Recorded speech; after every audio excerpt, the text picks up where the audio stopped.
Je m'appelle Diego Martinez. Aujourd'hui, je vais vous lire un livre des enquêtes d'Anatole Bristol, Marabout et bout de mystère.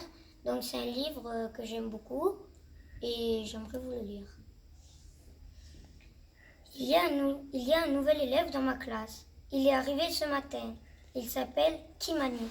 Je sais qu'il y a un trait d'union dans son prénom parce que la maîtresse l'a orthographié au tableau. C'est un détail important.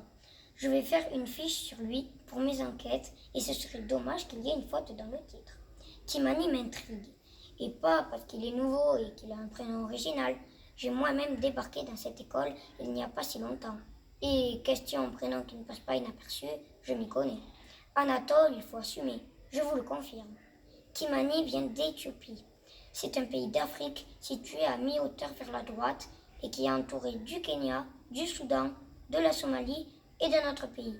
Mais Philo ne se souvient plus duquel. C'est elle qui m'a montré d'où venait le nouveau ce matin, en dessinant vite fait une carte sur son cahier de brouillon.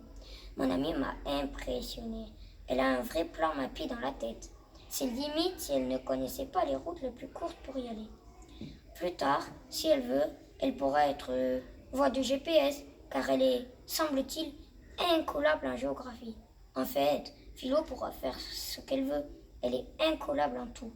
Quand je dis que Kimani vient d'Éthiopie, je ne veux pas dire que ses grands-parents y habitaient ou qu'il y est né. Non, il y habitait encore vendredi. Et ce matin, il est dans ma classe, là, à Villecreine, petite commune de la banlieue parisienne. Quel choc ça doit être! J'aimerais bien que Kimani me raconte ce qu'il ressent, ce qui l'a étonné.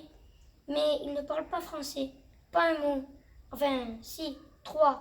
Bangour, à le voir et Mairie. Et oui, il a en plus du mal à les prononcer. Que ce soit clair, je ne me moque pas.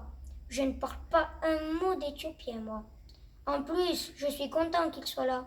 Voilà quelque temps que je n'ai aucune enquête à mener dans l'école et je m'ennuie un peu. Alors, un nouvel ami, exotique en plus, voilà une vraie aubaine. Philo aussi est enthousiasmé par l'arrivée de Kimani, plus que moi encore.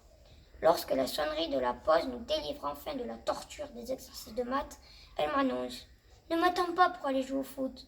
Je vais d'abord me présenter à Kimani et lui donner ma petite bouteille d'eau. » Je ne sais pas pourquoi elle me dit ça, parce que je n'ai pas l'habitude de l'attendre avant d'aller jouer au foot. Elle n'y joue même pas. 2. Je ne vois pas pourquoi Kimani aurait besoin de sa bouteille d'eau. Je décide de garder pour moi ma réflexion sur le point 1 et l'interroge sur le point 2. Sa réponse est déconcertante. Anatole, je te rappelle que Kimani arrive d'Éthiopie. C'est un pays qui souffre beaucoup de la sécheresse et où les habitants n'ont pas assez d'eau potable.